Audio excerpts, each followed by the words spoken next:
नमस्कार, I am Shivani Singh. So friends, कैसे हैं आप सभी? मस्त होंगे वो यहाँ पे। और डियर फ्रेंड, जैसा आपको पता है कि हम कंटिन्यू प्रिपरेशन कर रहे हैं स्पेशल सीटेट फरवरी एग्ज़ाम 2026, ठीक है ना।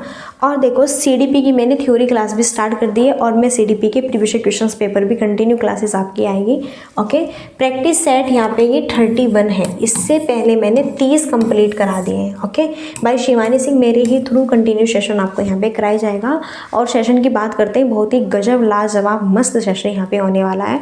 और फ्रेंड्स, यहीं पर एक और इम्पोर्टेंट पॉइंट्स ये हैं आप सबके लिए कि अगर आपको बिल्कुल फ्री में पीडीएफ चाहिए, कोई भी चार्ज नहीं है, बिल्कुल फ्री है, फ्री में पीडीएफ चाहिए आपको, फटाफट आप क्या कीजिए, ये हमारा व्हाट्सएप नंबर है 7505890761 7505890761। आप मुझे मैसेज कर सकते हैं, मैं आपको ग्रुप में ऐड कर दूंगी।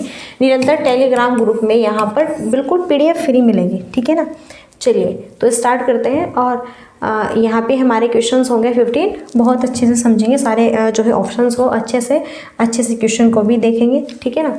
स्क्रीन पर फर्स्ट क्वेश्चन है, शिक्षार्थी अधिगम प्रक्रिया में व्यस्त और सक्रिय रूप से शामिल महसूस करते हैं जब। देखो, शिक्षार्थी जो बच्चे हैं, जो यहाँ पर बच्चे हैं, शिक्षार्थी का मतलब बच्चे, स्कूल में जो बच्चे हैं पढ़ने वाले, अधिगम प्रक्रिया में व्यस्त और सक्रिय रूप से शामिल महसूस करते हैं जब। कब करते हैं? देखो, बच्चे अगर स्कूल में आए हैं और क्लास में बैठे हुए हैं, तो बच्चे सबसे बेटर फील कब महसूस करेंगे? जब जो टीचर्स का यहाँ पे बिहेवियर होगा बच्चों के प्रति बहुत बेस्ट होगा, अच्छा होगा, ठीक है ना। तो उनके पूर्व ज्ञान को पृथक किया जाता है और उन्हें नकारा जाता है। देखो, यहाँ पर जो नकारा है ये सीटेट का निगेटिव टैग वर्ड्स है, और पृथक करना भी सीटेट का निगेटिव टैग वर्ड्स है। पृथक का मतलब हुआ अलग करना। अब बच्चों को उसके पूर्व ज्ञान के आधार पर ही तो जोड़कर हम नए ज्ञान का सृजन करेंगे। ये तो नहीं है कि यहाँ पर हम पूर्व ज्ञान पर बिल्कुल भी डिपेंड नहीं होंगे और नया ज्ञान ही उन्हें सिखाएंगे। तो और इसे हम पृथक करेंगे, नकारेंगे। गतिविधियां उनके संदर्भ से संबंधित होती है। अधिगम का बल दोहराव और रटने पर होता है। रटना भी निगेटिव टैग वर्ड्स है, दोहराव भी निगेटिव टैग वर्ड्स है, ठीक है ना। तो अधिगम का बल दोहराव और रटने पर क्या होता है? आपका डिपेंड होता है। शिक्षार्थियों की जो सामाजिक भावनात्मक आवश्यकताओं की क्या होती है? उपेक्षा की जाती है। तो शिक्षार्थियों की सामाजिक भावनात्मक आवश्यकताओं की क्या की जाती है? उपेक्षा की जाती है। तो यहाँ पे सबसे बेस्ट ऑप्शन हमारा कौन सा होने वाला है? तो बात करते हैं, मैंने कहा पृथक करना, नकारना, निगेटिव टैग वर्ड्स हो, वैसे भी हम सॉल्व कर सकते हैं अगर हमारे अंदर पेडागोगी सॉल्व करने की क्षमता है, ठीक है ना। दोहराना, रट्टाफिकेशन करना, ये सारी चीज़ें, उपेक्षा करना, यहाँ पर ये सारी चीज़ें निगेटिव टैग वर्ड्स के माध्यम से आपकी रहेगी तो बेस्ट होगा। बच्चा तभी सक्रिय फील करेगा जब आप गतिविधियां बच्चे के संदर्भ से संबंधित महसूस कराएंगे। अगर बच्चा 5वीं क्लास का है और आप 5वीं क्लास के बच्चे को पढ़ा रहे हैं, 2nd क्लास वाला, या फिर उसे आप 8th क्लास वाला पढ़ा रहे हैं, तो बच्चा फील ही नहीं कर पाएगा बेस्ट यहाँ पे। तो अच्छा तब फील करेगा, अच्छा, और यहीं पर एक्टिव भी तब होगा जब आप उसे उसी के अनुसार, उसी के आधार पर शिक्षा यहाँ पर प्रोवाइड कराएंगे, ठीक है ना। चलिए आगे स्क्रीन पर सेकंड क्वेश्चन है, इंपॉर्टेंट क्वेश्चन है, और ये क्वेश्चन आपका अभिकथन और कारण वाला क्वेश्चन है, ठीक है ना भैया। अभिकथन और कारण वाला। अभिकथन, शिक्षकों को कक्षा में प्रभावी संज्ञान सुनिश्चित करने के लिए बच्चों को संवेगात्मक सहारा देना चाहिए। कारण है, संवेग और संज्ञान एक दूसरे से जटिल रूप से संबंधित है, सही विकल्प का चूज करना है। नीचे यही ऑप्शंस आपके दिए हुए हैं कि ए बी दोनों राइट है, दोनों गलत है, या फिर उसकी आर की सही व्याख्या नहीं करता है, फिर आर की सही व्याख्या नहीं करता, ठीक है ना। अभिकथन, देखो, शिक्षकों को कक्षा में प्रभावी संज्ञान सुनिश्चित करने के लिए बच्चों को संवेगात्मक सहारा देना चाहिए। संज्ञान, देखो, टीचर्स है भाई, एक जो है क्लास है, एक स्कूल है, एक स्कूल में क्लास है, ओके। तो क्लास में जो स्टूडेंट्स और जो उनके टीचर्स हैं उन्हें पढ़ाते हैं, तो उन सब बच्चों का रुतबा, उनका व्यक्तिगत जो क्षमताएं हैं, भिन्नताएं हैं, रुचि है, बौद्धिक क्षमता है, भाषा है, सारी चीज़ें वो जो है यहाँ पर जानते हैं टीचर्स अपने बच्चों की, ठीक है ना। और फिर यहाँ पर देखो, सभी बच्चों में संवेगात्मक संवेग भी होता है, भय, डर, प्रेम, ये सारी चीज़ें यहाँ पर होते हैं। तो आप जब बच्चे का ज्ञान यहाँ पर, ठीक है ना, आप उसे जब नॉलेज जो भी पढ़ाने वाले हो, जो भी आप उसे नॉलेज दे रहे हैं, तो आप यहाँ पर उसकी जो है बौद्धिक क्षमता को देखते हुए, उसी आधार पर, तो उसकी इमोशंस को देखते हुए, सारी चीज़ें यहाँ पर डिपेंड करती है, उनको देखते हुए तभी तो आप सारी चीज़ें उसे प्रोवाइड कराएंगे कि नहीं कराएंगे। बिल्कुल सही बात है। संवेग और संज्ञान एक दूसरे से जटिल रूप से बिल्कुल संबंधित है, अलग नहीं है, एक दूसरे से संबंधित है। ये बहुत इंपॉर्टेंट है यहाँ पर। ओके, दोनों ही राइट हैं, ए आर दोनों सही है और ए की आर सही क्या है, व्याख्या करता है। ठीक है ना, ऑप्शन बी यहाँ पर हमारा राइट होगा। चलिए आगे बढ़ते हैं। नेक्स्ट स्क्रीन पर थर्ड क्वेश्चन है, ये भी बहुत ही इंपॉर्टेंट क्वेश्चन है। आमतौर पर सीखने को, देखो आमतौर पर सीखने को अक्षमता कठिनाइयों वाले बच्चों में, आमतौर पर सीखने को क्षमता कठिनाइयों वालों बच्चों में मानक बुद्धि परीक्षणों के माध्यम से निदानित बहुत कम बुद्धि लब्धि होती है। नज़र कमजोर होने के कारण पढ़ने में परेशानी होती है। अपनी भावनाओं को नियंत्रित करने में समस्या होती है। एक जैसे दिखने वाले अक्षर और वर्ण को लेकर भ्रम होता है।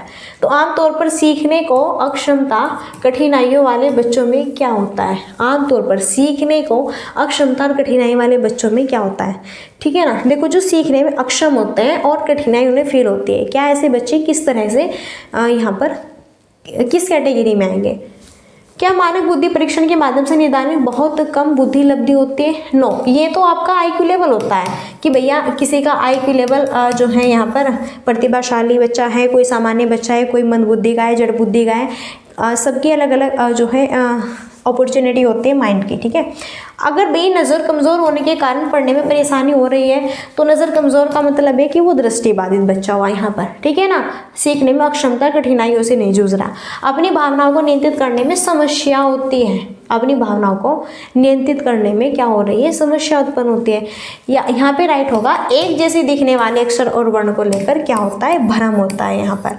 ठीक है ना, मानो जो है सो बेस्ट होगा यहाँ पे ऑप्शन डी। ठीक है, अक्षमता कठिनाई, देखो अक्षमता कठिनाई वाले बच्चे में होता है, मानो यहाँ पे ये सै लिखा हुआ है और बोला मैंने शै है, तो शै नहीं बच्चे ने सै लिखा। मैंने बोला शै लेकिन बच्चे ने शै की जगह सै लिखा। मैंने बोला ये वाला शै लेकिन बच्चे ने ये वाला शै लिखा। इस तरह ये छोटे छोटे, और यहाँ पर एक ये यहाँ पे आपका श्रमिक वाला और ये एक आपका ये यहाँ पर, एक तो ये क्षत्रिय वाला और एक ये श्रमिक वाला। भैया इन दोनों में भी बहुत ज़्यादा कन्फ्यूजन क्रिएट होता है। ठीक है ना, तो जो एक जैसे दिखने वाले यहाँ पर वर्ण होते हैं उन्हें जो है पढ़ने में, दिखने में, उनको लेकर हमें भ्रम उत्पन्न होता है, तो वो यहाँ पर सीखने को क्षमता कठिनाई वाले बच्चे की कैटेगरी में रखेंगे। ठीक है ना, जिन बच्चों को जो लिखा हुआ है उन लिखे हुए में जो है यहाँ पर कमी फील होते हैं या फिर सही से नहीं पढ़ पाता है, तो यहाँ पर हम कह सकते हैं कि भैया वो बच्चे आपके जूझ रहे हैं इस चीज़ से। ठीक है ना, नेक्स्ट, निम्नलिखित में से कौन सा कथन प्रगतिशील शिक्षा में शिक्षक की भूमिका का सबसे अच्छा वर्णन करता है? शिक्षक बच्चों को स्वतंत्र रूप से कार्य करने के लिए उनके हाल पर छोड़ देते हैं। शिक्षक ज्ञान का प्राथमिक स्रोत होते हैं। शिक्षक एक सुविधा प्रदाता के रूप में कार्य करता है। शिक्षक निर्धारित पाठ्यक्रम को जो का तू लागू करते हैं। कौन सा कथन प्रगतिशील शिक्षा में शिक्षक की भूमिका? अब ये बताना है शिक्षिका की भूमिका अपने बच्चों के प्रति स्कूल में कैसी होनी चाहिए, बस ये बताना है और कुछ नहीं। सीधा सीधा सा क्वेश्चन है, घुमा फिरा के नहीं पूछा। ओके, सीधा सा ये क्वेश्चन बताना है कि टीचर्स की भूमिका अपने जो है स्कूल्स में, क्लास में अपने बच्चों के प्रति कैसी होनी चाहिए, बस। शिक्षक बच्चों को स्वतंत्र रूप से कार्य करने के लिए उनके हाल पर छोड़ देते हैं। अब देखो बच्चे स्कूल्स में पढ़ने के लिए आए हैं, क्यों पढ़ने के लिए आए? क्योंकि यहाँ पर इनका जो विकास है, डेवलप है, इनका भविष्य कौन उजागर करेगा? कौन करेगा भैया? टीचर्स लोग ही तो करेंगे ना। अब टीचर्स अगर कह रहे हैं कि चलो तुम्हें तुम्हारे हाल पर छोड़ दिया, तुम्हें पढ़ना है पढ़ो, नहीं पढ़ना नहीं पढ़ो, भाड़ में जाओ। ठीक है ना, शिक्षक ज्ञान का प्राथमिक स्रोत होता है। शिक्षक ज्ञान का प्राथमिक स्रोत नहीं, प्राथमिक स्रोत होती है बच्चे की माँ। जी हाँ, प्राथमिक स्रोत माँ होती है, ये सेकंड स्रोत होते हैं टीचर्स। ठीक है ना, नेक्स्ट है शिक्षक एक सुविधा प्रदाता के रूप में या फिर शिक्षक निर्धारित पाठ्यक्रम का जो का तू लागू करते हैं, जो का तू, या फिर टीचर्स जो भी जो है विषय वस्तु में जो भी लिखा हुआ है उसे जो का तू रटवा रहे हैं, कह रहे हैं कि इसका रट्टाफिकेशन करके आना है, ये पढ़ के आना है, बस और कुछ नहीं। तो ये जो का तू करना, ये सी टेट का निगेटिव टैग वर्ड्स हुआ, प्राथमिक स्रोत नहीं है। सबसे बेस्ट ऑप्शन होगा ऑप्शन सी, शिक्षक एक सुविधा प्रदाता के रूप में कार्य करता है। जी हाँ, टीचर्स का व्यवहार बेस्ट होना चाहिए, अच्छा होना चाहिए, बढ़िया क्वालिटी का, अच्छी बोलचाल, अच्छा बिहेवियर होना चाहिए सभी बच्चों के साथ में, जिससे कि बच्चे टीचर्स से लगाव करें और यहाँ पर उनकी क्लास में इंजॉय लें। ठीक है ना, नेक्स्ट है प्रतिभाशाली बच्चों के संदर्भ में निम्नलिखित में से कौन सा जो है सही कथन है। प्रतिभाशाली छात्र अन्य छात्रों की तुलना में अपेक्षाकृत उन्नत गति से सीखते हैं। प्रतिभाशाली बच्चे सीखने की अक्षमता जोखिम से मुक्त होते हैं। प्रतिभाशाली बच्चे निश्चित रूप से शैक्षणिक, सामाजिक और भावनात्मक सभी क्षेत्रों में उत्कृष्टता प्राप्त करते हैं। प्रतिभाशाली छात्र हमेशा खुश, लोकप्रिय और अच्छी तरह से समायोजित होते हैं। तो प्रतिभाशाली बच्चों के संदर्भ में निम्नलिखित में से कौन सा सही है। देखो प्रतिभाशाली, प्रतिभाशाली का मतलब होता है, पहले समझो प्रतिभाशाली बच्चे किसे कहते हैं, जिसका IQ लेवल 140 प्लस होता है। क्या होता है, जिसका IQ लेवल 140 प्लस होता है वो प्रतिभाशाली बच्चे की कैटेगरी में आएगा।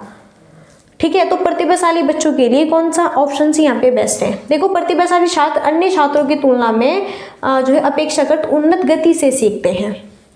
चलो, प्रतिभाशाली बच्चे सीखने की क्षमता को जोखिम से क्या मुक्त होते हैं। क्या जोखिम उनके अंदर आता ही नहीं है, क्या उन्हें समस्या उत्पन्न ही नहीं होती है कि वो प्रतिभाशाली है तो बस जोखिम नहीं उठाएंगे ना उन्हें कोई समस्या आएगी। तो ऐसा नहीं है भैया, बिल्कुल आती है। या फिर कहें कि प्रतिभाशाली छात्र हमेशा खुश, लोकप्रिय और अच्छी तरह से समायोजित होते हैं। ऐसा कुछ नहीं है कि प्रतिभाशाली छात्र हमेशा ही, ऐसा कुछ नहीं है कि प्रतिभाशाली जो छात्र हैं वो हमेशा ही खुश, लोकप्रिय और अच्छी तरह से समायोजित होते हैं, ऐसा कुछ नहीं है। ठीक है ना, तो ये भी नहीं होगा। सो बेस्ट होगा ऑप्शन सी। प्रतिभाशाली बच्चे निश्चित रूप से शैक्षणिक, सामाजिक और भावनात्मक सभी क्षेत्रों में उत्कृष्टता क्या करते हैं, प्राप्त करते हैं। सो यहाँ पे सी ऑप्शन क्या होगा, राइट होगा। प्रतिभाशाली बच्चे निश्चित रूप से शैक्षणिक, सामाजिक और भावनात्मक, जी हाँ, सभी क्षेत्रों में उत्कृष्टता प्राप्त करते हैं, बेस्ट होते हैं, जिज्ञासु होते हैं, समस्या को सॉल्व करने की क्षमता रखते हैं, सीखने के लिए तत्पर रहते हैं, ये सारी चीज़ें ही मोस्टली।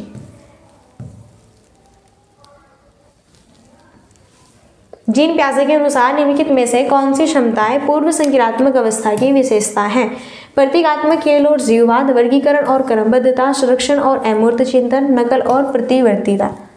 तो जीन प्याजे, देखो जीन प्याजे भैया, जीन प्याजे सीटेट में ना ही, ऐसा हो ही नहीं सकता। जीन प्याजे की बात करते हैं, जीन प्याजे ने कौन सा सिद्धांत दिया है, संज्ञानात्मक विकास का सिद्धांत यहाँ पर जीन प्याजे देते हैं। और ये 4 अवस्थाएं बताते हैं अपनी। ओके, पहली जो अवस्थाएं हैं यहाँ पर इनकी संवेदीगामक अवस्था है। सेकंड यहाँ पर है पूर्व संक्रियात्मक अवस्था। कौन सी, पूर्व संक्रियात्मक अवस्था। थर्ड यहाँ पर कौन सी है, और थर्ड यहाँ पर क्या है, मूर्त संक्रियात्मक अवस्था। 4 यहाँ पर है क्या, अमूर्त संक्रियात्मक अवस्था। संवेदीगामक अवस्था 0 से 2 साल की होती है। पूर्व संक्रियात्मक अवस्था 2 से 7 साल की होती है।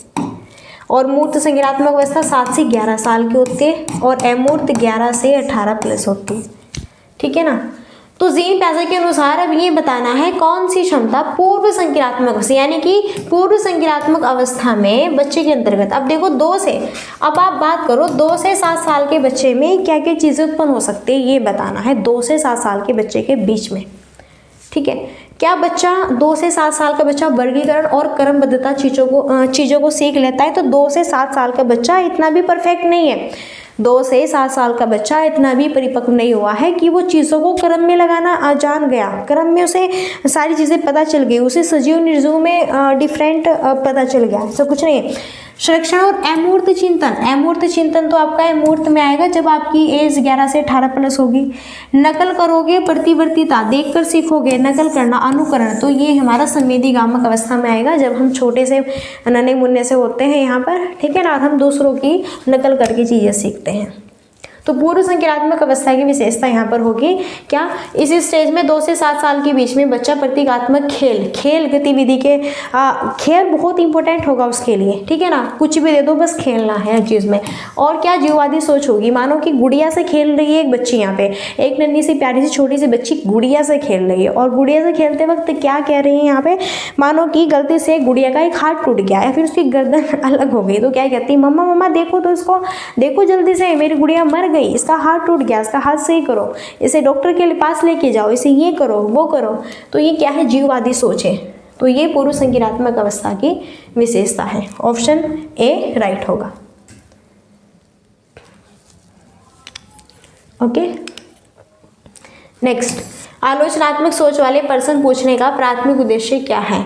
छात्रों को जानकारी याद रखने के लिए प्रोत्साहित करना, छात्रों को प्रक्रियात्मक ज्ञान विकसित करने में सक्षम बनाना, छात्रों के ज्ञान और समझ कौशल का आकलन करने के लिए उच्च स्तरीय सोच और समस्या समाधान कौशल को बढ़ावा देना।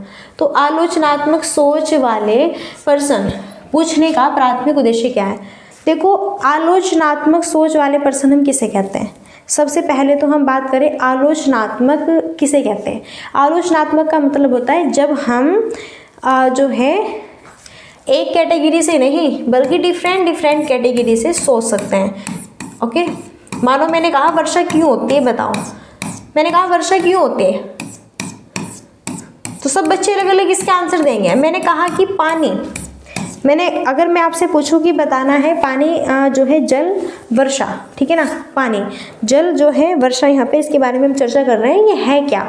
पानी कहाँ से आता है, कहाँ से नहीं आता है, वर्षा कैसे होती है, कौन करता है? तो सबके अलग अलग आंसर होंगे। कोई कहेगा कि भैया भगवान जी करते हैं, कोई कहेगा कि ये नहीं वो करता है, कोई कहेगा ऐसे नहीं ऐसे होते हैं। तो जहाँ पर हमारे डिफरेंट अलग अलग सोच होगी वो हमारी आलोचनात्मक सोच वाले क्वेश्चन होंगे। तो बस अब बताना है, इसमें याद रखने के लिए इसे प्रोत्साहित करना ये गलत है। छात्रों के ज्ञान और समझ कौशल का आकलन करने के लिए उच्च स्तरीय सोच और समस्या समाधान कौशलों को बढ़ावा देना, जी हाँ, सबसे बेस्ट होगा ऑप्शन डी यहाँ पे 4। क्यों होगा? बाकी सारे ऑप्शन ठीक है, लेकिन पूछा है आलोचनात्मक। अब जब हम आलोचनात्मक सोच वाले इस तरह के डिफरेंट क्वेश्चन पूछेंगे, बताओ बारिश क्यों होती है, पानी कैसे आता है, कैसे बनता है, जल कहाँ से आया है ये, ओके। तो यहाँ पर उच्च स्तरीय बहुत ऊंचे की सोच है, समस्या समाधान कौशल करने में भी डिफरेंट यहाँ पर, ठीक है ना, समय लगेगा और बहुत ही बेस्ट जो है क्वेश्चंस हैं। अनुवांशिकता पूरी तरह से एक व्यक्ति का निर्धारण करती है। देखो, अनुवांशिकता का मतलब क्या होती है? हेरेडिटी। तो क्या यहाँ पे सेक्स है, जेंडर है, शैक्षणिक सफलता है, सीखने की क्या है यहाँ पर शैली है। ओके, इस तरह से बताना है कि कौन सा हमारा राइट आंसर है। अनुवांशिकता हेरेडिटी पूरी तरह से एक व्यक्ति का निर्धारण करती है। कैसे? सेक्स के माध्यम से, जेंडर, शैक्षणिक सफलता, सीखने की शैली। तो देखो, जो जेंडर है, जेंडर की बात करें, जेंडर ये एक समाज ने एक क्या है, ये एक सामाजिक शब्द है जेंडर। ये समाज ने यहाँ पर निश्चित किया हुआ है कि ये लड़की होगी, ये लड़का होगा, ठीक है ना। समाज ने ये यहाँ पर चीज़, ठीक है ना, बांटी हुई है कि ये लड़की है और ये लड़का है। शैक्षणिक सफलता हमारी मेहनत, ये हमारी मेहनत पर डिपेंड करती है। अगर हम देखो, शैक्षणिक सफलता, हमें सफलता कब प्राप्त होती है? जब हम खूब मेहनत करते हैं, खूब पढ़ते लिखते हैं, है ना। सीखने की शैली कब होगी बेहतर हमारी? जब हम निरंतर तत्पर रहेंगे, कुछ ना कुछ सीखते रहेंगे। तो ये सारी चीज़ें हमारी जेंडर, शैक्षणिक सफलता, सीखने की शैली, ये हमारी अनुवांशिकता, हेरिडिटी पूरी तरह से इस पर डिपेंड नहीं है। नो, देखो, शैक्षणिक सफलता जब मेहनत करेंगे तो ही तो इसमें इन्वायरमेंट भी इंक्लूड होगा। जेंडर ये समाज ने रचा है। सीखने की शैली ये हमारी मोटिवेशन पर डिपेंड करता है, हम सीखे नहीं सीखे। तो हेरिडिटी पूरी तरह से डिपेंड करती है सेक्स। हेरिडिटी सिर्फ और सिर्फ सेक्स से डिपेंड करती है आपकी, ठीक है ना। इसलिए फर्स्ट ऑप्शन यहाँ पर क्या होगा? राइट होगा। बाकी ये सारी चीज़ें, ठीक है ना, अलग अलग तरीके से बनाई हुई है, इसलिए बेस्ट आंसर होगा सेकंड का 1, 2, सेकंड ऑप्शन राइट।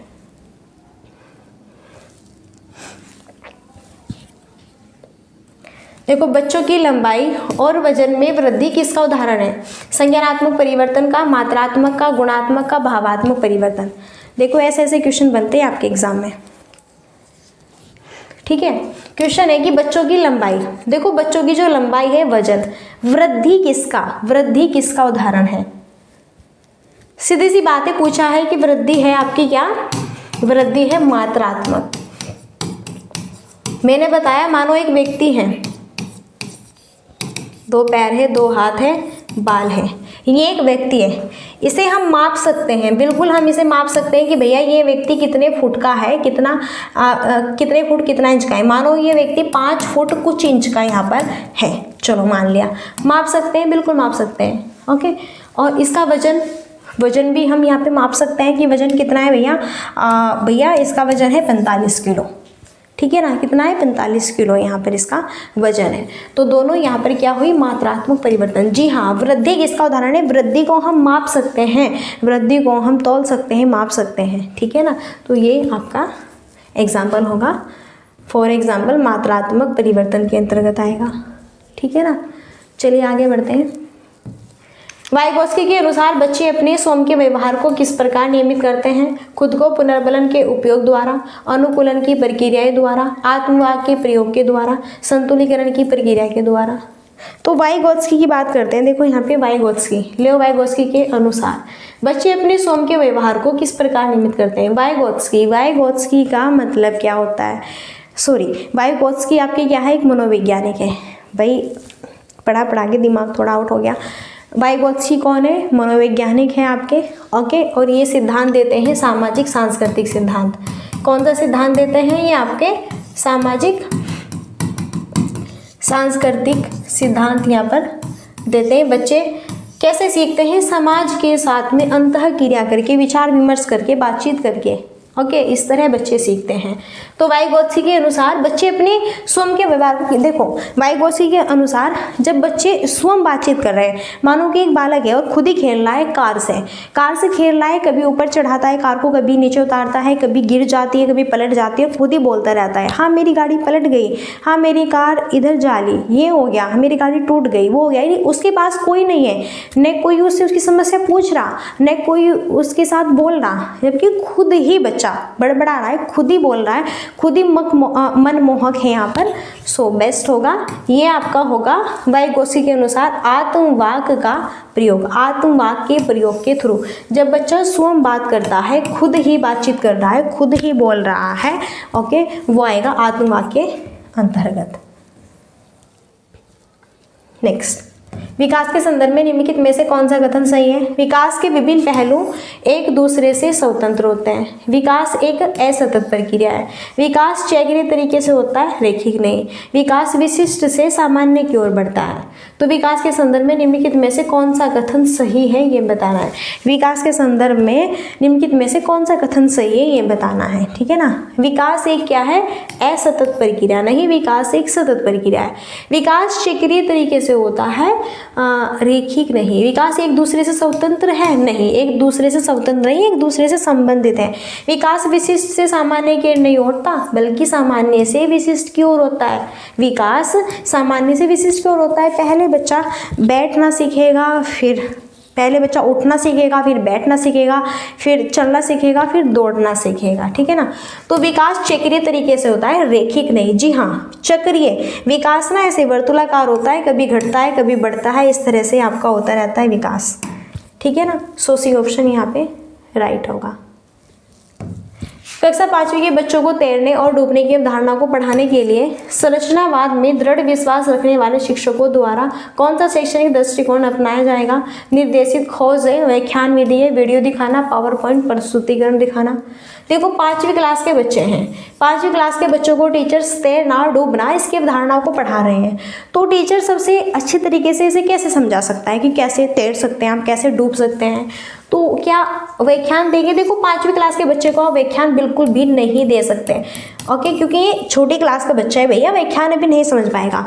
क्या सिर्फ और सिर्फ बस आप जो है वीडियो दिखा देंगे डिजिटल बोर्ड पर कि देख लो वीडियो और बस समझ आया। तो आप इतनी छोटे बच्चे हैं अभी, आप वीडियो देखकर चीज़ें, ठीक है ना, सॉल्व नहीं कर सकते।